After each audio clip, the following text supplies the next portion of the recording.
Jadi masuk kedua ini tadi 1 jam ya, 1 jam. Pelan-pelan aja ya, karena ini pembelajaran. Jadi beda dengan apa yang webinar saya suka dengan pembelajaran karena ini kan waktunya lama kita nyampaikan. Nah tadi mungkin kita juga berbicara tentang akut complication daripada diabetes ya.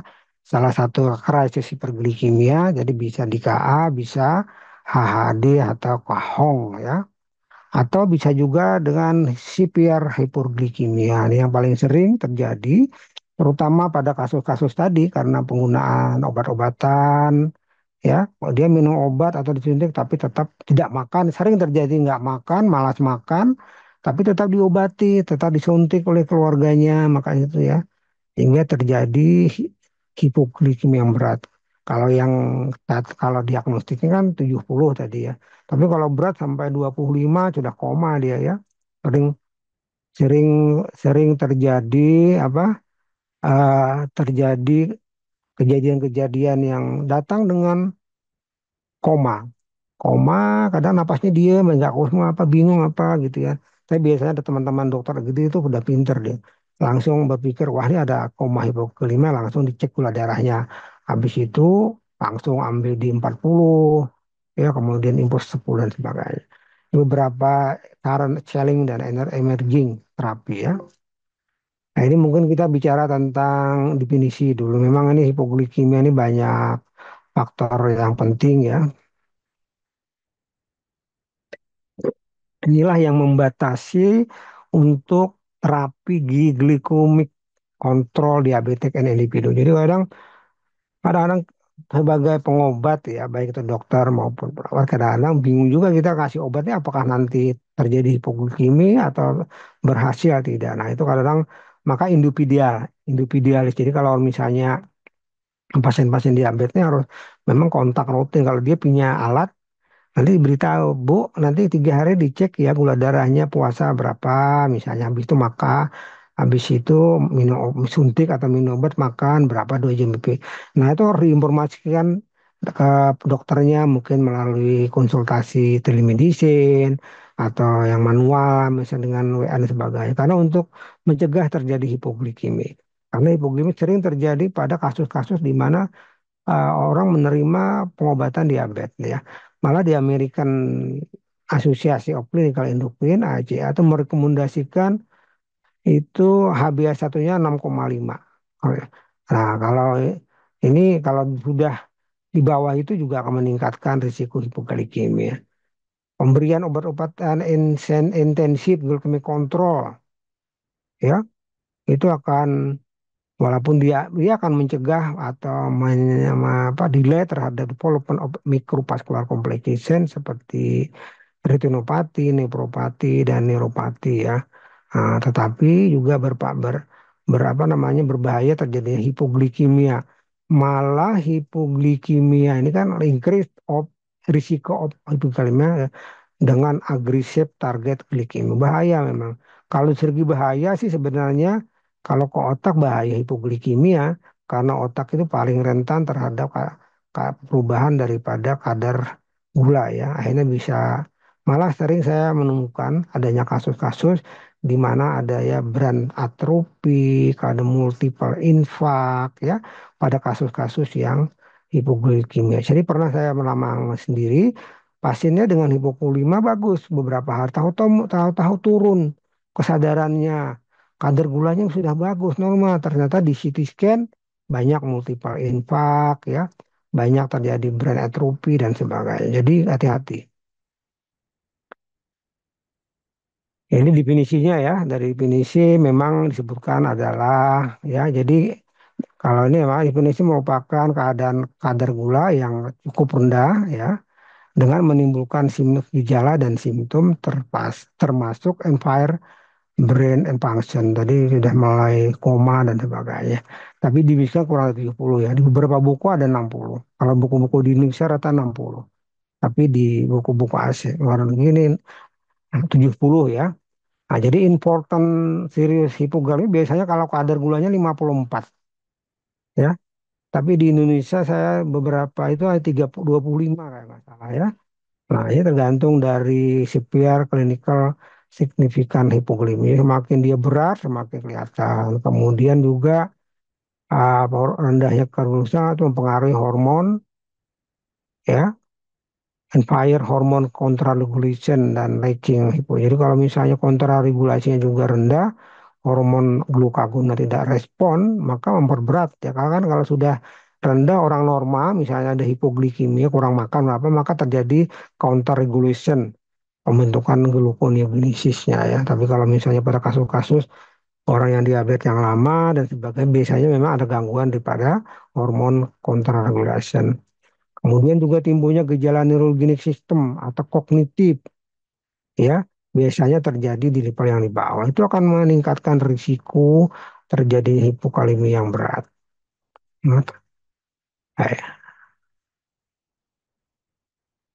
Nah, jadi ada disebut severe. Nah, ini biasanya severe ini ditandai dengan adanya gangguan severe cognitive impairment. Jadi gangguan kognitif yang berat seperti koma, kejang, ya. Ya, ini akan memerlukan pembuluh darah melalui intravena. Jadi salah satunya kalau severe itu biasanya intravena. Nah, ini faktor-faktor yang bisa menyebabkan hipoglikemia. Ya paling banyak umur, biasanya lah lebih tua lebih banyak. Biasanya makanya pada kasus-kasus anak-anak dengan tipe 1 ya, di mana insulin dependen karena pemberian insulin dia, lifestyle ya, orangnya turn exercise ya, kemudian gangguan makan ya, hipoglikemia koroner ini awareness ini kadang-kadang ini agak ini. Orang tidak tahu, tidak merasa tanda-tanda hipoglikemia, tahu-tahu koma aja ya. Kemudian juga pasiennya tidak komplain, tuh diem aja nggak ada keluhan, itu juga bahaya itu. Nggak tahu dia ini apakah ini gejala hipo atau apa, tapi kok lemah dan sebagainya ya. Kemudian juga inadequate edukasi, sering juga edukasi ini karena kita aqua misalnya tadi dia pengguna insulin tapi tetap disuruh olahraga, ya, kemudian gangguan nggak itu, kalau insulin hati-hati, kalau mau olahraga nanti mungkin dosisnya dikurangi atau tidak makan jangan disuntik dan sebagainya, itu kadang bisa terjadi ya, tahu-tahu disuntik aja mas nggak makan, hipo.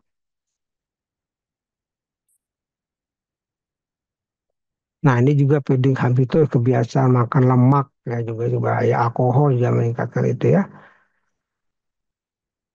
Nah, ini beberapa manajemen tadi karena peningkatan bayar, glukogon rendah, jadi hipoglikemi, kemudian lamanya juga mempengaruhi ya, makin lama diabetes kan semakin banyak kerusakan. Kemudian kalau pernah terjadi hipoglikemia, kemungkinan recurrent juga ada ya, penggunaan insulin sulfaniura terutama nih ya, karena dia misalnya apalagi kalau ada gangguan ginjal pada orang tua, biasanya ini penyebab hipoglikemia atau meglitinid ya, yang berbasis pada pembentukan insulin. Nah, gejala dan tandanya ya, memang bervariasi antar orang ya, tergantung dari tadi, ada misal orang sudah biasa nggak punya pengaruh, kadang-kadang diam aja, nggak tahu, nggak ada keluhan apa-apa, tahu-tahu plek nggak sadar ya. Tapi biasanya dimulai dengan ini nightmare ya, gelap, mata gelap ya, restless sleep, gangguan tidur, bisa ya, sakit kepala, confusion, behavior berubah nih, berubah pola perilaku, misalnya jadi pemarah, jadi kurang tidurnya terganggu, tidurnya jadwal tidur terganggu dan sebagainya, gangguan psikologi. Hati-hati, itu bisa terjadi dia hipoglikemia yang mungkin manifestasi seperti ini. Bisa juga sampai autonomik, jadi dua sebenarnya kan, ada gejala autonomik adrenergic aktivasi atau neurological. Ini tergantung dari kadar gulanya. Kalau post simptom biasanya karena ini nih. Kadang tremor ya, tremor kayak tangan gemetar gitu, kayak habis kelaparan, berkeringat dingin, pucat, palpitasi. Nah, ini hati-hati. Pada orang-orang tertentu yang mungkin ada orang diabetes, penggunaan obat-obatan, hati-hati nih. Kalau ada tremor, berkeringat, palor tuh ya, pucat, palpitasi ya. Juga kalau gejala aja juga, ini biasanya pada kasus-kasus non diabetik independen, jadi orang nggak pernah dia terdiagnosis diabetes. Nah, biasanya terjadi pada gula darah 3,5 pada orang dewasa, pada anak-anak lebih rendah. Ini sering terjadi di mungkin karena puasa ya, karena puasa yang berlanjutan itu bisa terjadi hipoglikemia seperti ini ya.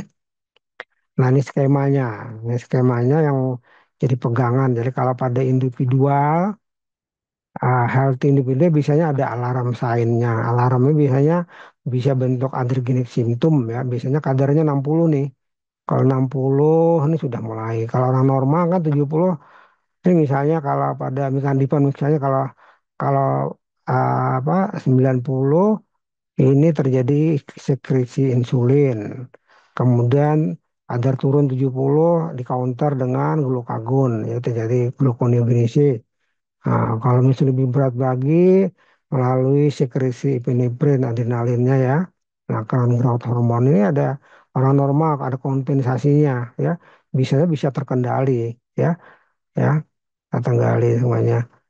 Tapi ada yang apa ya yang pernah puasa sampai berapa hari tapi tidak boleh kan. Makanya dalam agama Islam itu yang bagus yang paling boleh itu adalah puasa lebih Daud ya. Ada selang puasa selang tidak boleh puasa mutih. Di Jawa atau apa ada puasa mutis 1 minggu atau 5 hari nggak boleh makan apa-apa kecuali minum bukanya itu kan bahaya juga ya. Nah, pada kasus-kasus orang diabetes mereka terganggu gangguan defense mekanisme terganggu, alarm mekanisme terganggu karena komplikasi-komplikasi itu maka eksigenis juga tidak terproduksi, kemudian glukosa bersidi akhirnya terus berkembang turun kesadaran sampai 40. Nah, timbul di sini 40 timbul neurogenik ya. Ini kan adregenik 60 ya. Tapi biasanya pada orang diabetes yang lama nggak timbul nih gejala-gejala adregenik ini ya karena sudah terjadi apa ya dari environment itu tapi malah dia nanti tahu-tahu pingsan kejang aja mati meninggal ya. Ini sering nih. Berarti rata-rata ini. Tadi kalau ada orang-orang diabetes, ada riwayat diabetes bisa dilihat kan kalau kesadaran pasti rendah. Saya kira sebelum mengambil darah sulit misalnya mengambil apa? Mengambil kadar gula darahnya langsung aja ya. Kalau langsung aja. Tapi kalau kita minyak hiperglikemia kan kelihatan ada atau dia kahong kah, dehidrasi atau apa. Kalau ini tidak ada dehidrasi dia. Penurunan kesadaran, tidak dehidrasi ya kemungkinan hipoglikemia. Nah itu langsung lakukan pengobatan ya. Karena kalau sudah dari 20, 10 meninggal ya. Ya. Nanti kalau kita misalnya tidak bisa bisa ini bisa menjadi kelalaian nanti ya atau pembiaran. Nah itu nanti bisa beraspek hukum ya. Nah, ini mengingatkan kembali tadi sebenarnya ada 4 nanti ya beberapa. Yang paling penting ada namanya gejala adrenerdiknya termasuk ini pelor, cemas, palpitasi, tremor ini biasanya di atas 60 tadi. Kemudian ada neurologik lagi lebih rendah lagi ya. Misalnya kelelahan, gelisah, sakit kepala ya, sulit untuk konsentrasi, kemudian blur vision, mata kabur ya. Kemudian di peka kulit mendengar kok tung-tung. Nah, kemudian ngomong juga nggak begitu jelas ya, lapar. Merasa lapar tuh kok nggak enak perutnya kok ya. Orang-orang diabetes hati-hati gitu ya, konfus, bingung, kesadaran dan seizur. Nah, ini gejala-gejala yang bersifat neurologis yang diperhatikan. Kalau ini biasanya kadarnya sudah rendah. Ternyata juga ada ini gejala-gejala behavior ya. Misalnya pemarah, irritable, gelisah, kemudian ada perubahan apa namanya gangguan perilaku yang apa yang cepat emosi kemudian ya, pendiam aja itu ya. Nah ini terutama pada anak-anak terutama ini kasus-kasus ini atau gejala-gejala yang lebih berat seperti koma dan ini tadi saya jelaskan. Tapi intinya rata-rata dua tadi ya ada adrenergic dan neurogenik simptom.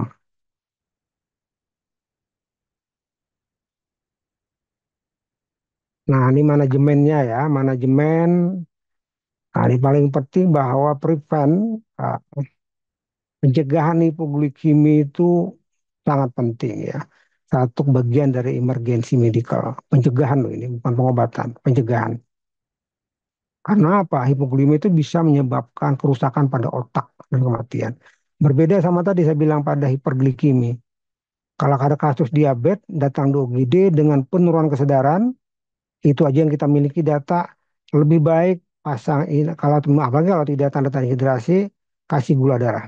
Kasih gula ya, misalnya dengan impor di 10 atau pemberian preparat di 40 itu. Itu lebih aman.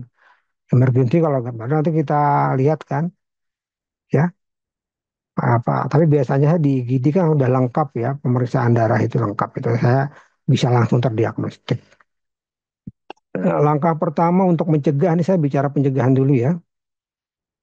Pertama, mengidentifikasi faktor risiko terhadap terjadinya hipoglikemi, seperti yang di tabel tadi ya.